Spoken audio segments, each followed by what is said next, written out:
Fala galera do curso Técnico 360, beleza? Bom, já estava com saudade de vocês, estamos retornando, né, de vez agora para esse ano de 2016. Estávamos nos reunindo bastante para saber qual seria, né, o nosso planejamento para esse ano e nós, em cima de todo esse planejamento, decidimos manter as nossas videoaulas, né, semanalmente, com as nossas rapidinhas também, e também vai ter várias novidades nesse ano.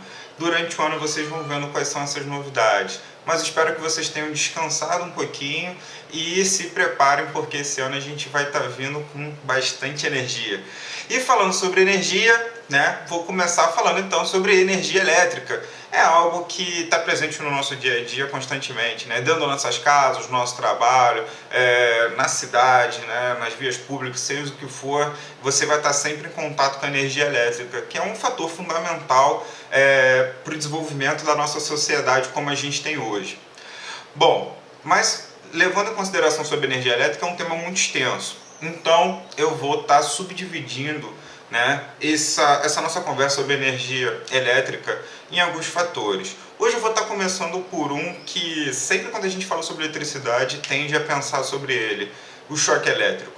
O choque elétrico é uma sensação que o nosso corpo tem quando entra em contato com a energia elétrica, mas essa sensação pode ser de vários estágios e pode ter consequências diversas. Estágios como a gente sentir uma leve sensação, né, da energia elétrica passando pela nossa pele, como pode ter sido um choque leve, como pode ter sido um choque onde há contração muscular, onde pode ser um choque onde a gente perca a consciência, ou também pode levar a gente até a morte, né? Essas são algumas das diversas consequências que tem o choque elétrico. E para a gente saber o que tem que ser feito, né, na ocorrência de um choque elétrico, ou como que pode ser acontecido, quais são os fatores que influenciam, né, para essas consequências, primeiro a gente precisa saber alguns pontos. Primeiro, onde que é o contato que está tendo com a corrente elétrica? É a mão, né? A mão está encostando no ponto elétrico, é a cabeça, é o pé, o cotovelo, é qualquer outra parte do corpo? E por onde ela está saindo? O choque elétrico ele sempre tem um ponto de entrada e um ponto de saída, né? Pode ser simples, eu posso estar encostando um dedo na tomada e esse dedo na parede da minha casa, por exemplo, num trabalho que eu estou fazendo doméstico. Quando eu encostar um dedo aqui ali, a corrente pode pegar simples esse caminho.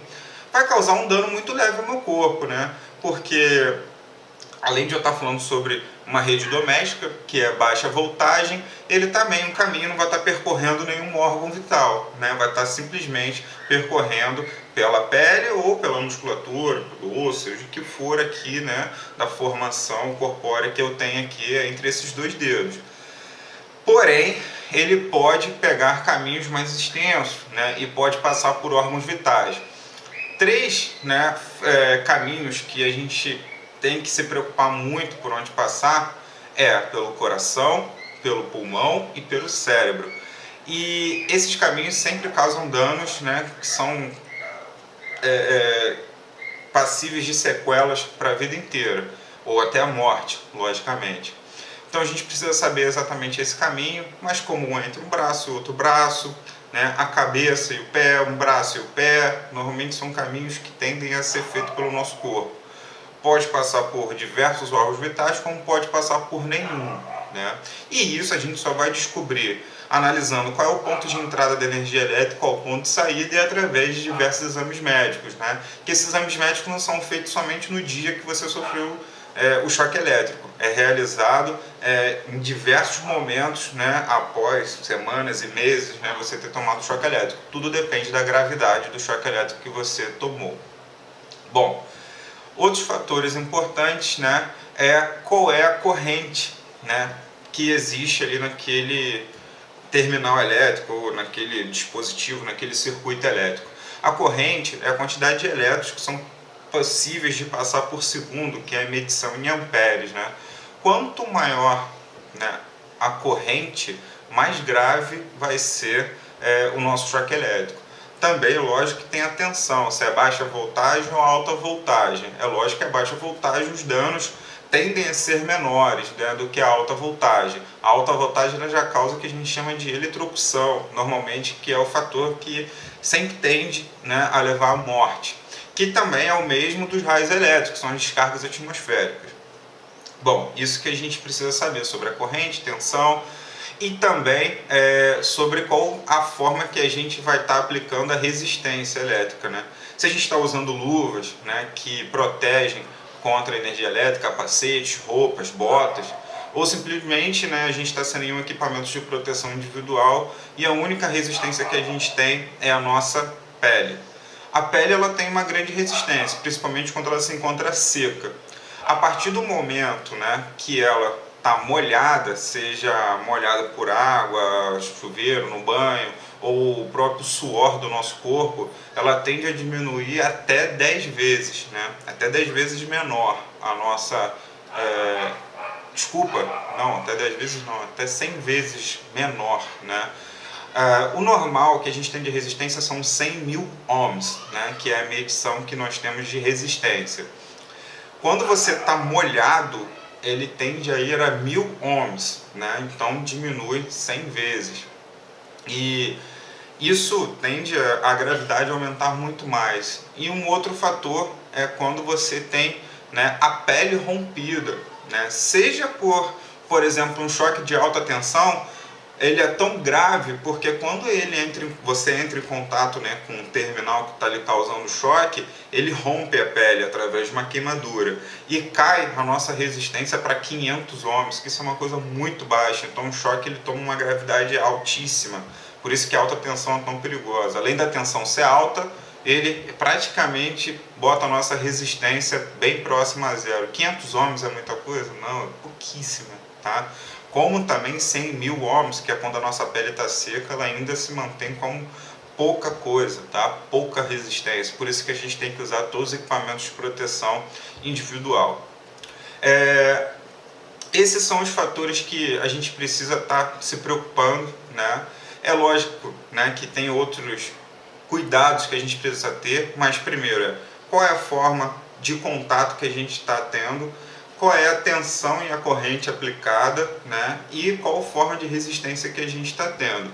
Essas são algumas características, né, que a gente tem que se preocupar e segue aí alguns cuidados para vocês. Primeira coisa, nunca mexa com eletricidade se você não tem conhecimento. E se você tem conhecimento, adote as condutas corretas ao qual você adquiriu esse conhecimento, né? Seja no curso, seja através de uma pessoa com maior experiência sendo passada para você.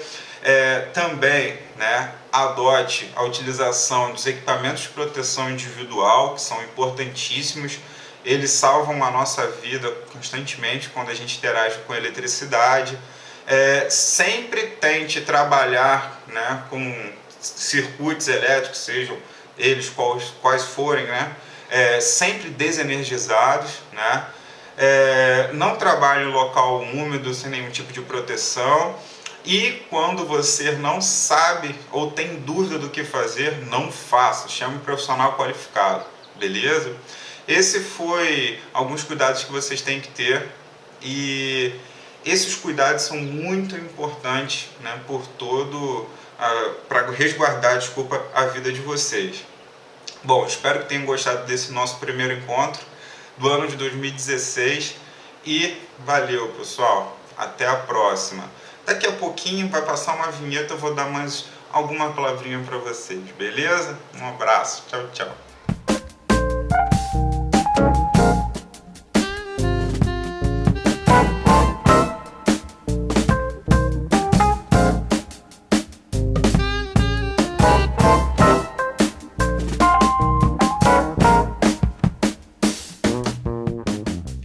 Conforme prometido, mais alguns cuidados. Sempre tenham cuidado quando olhar qualquer fio que passa corrente elétrica, sempre considere ele energizado, né?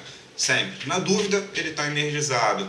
E nunca, pessoal, nunca utilizem Benjamin ou T, né? Que é um equipamento que tem sempre a sobrecarregar a carga dentro das nossas casas. Além dele fazer a gente consumir mais energia elétrica, ele é um dos maiores causadores, né, de curto-circuitos dentro da nossa casa, beleza? Um abraço, agora é um final de verdade. Tchau, tchau.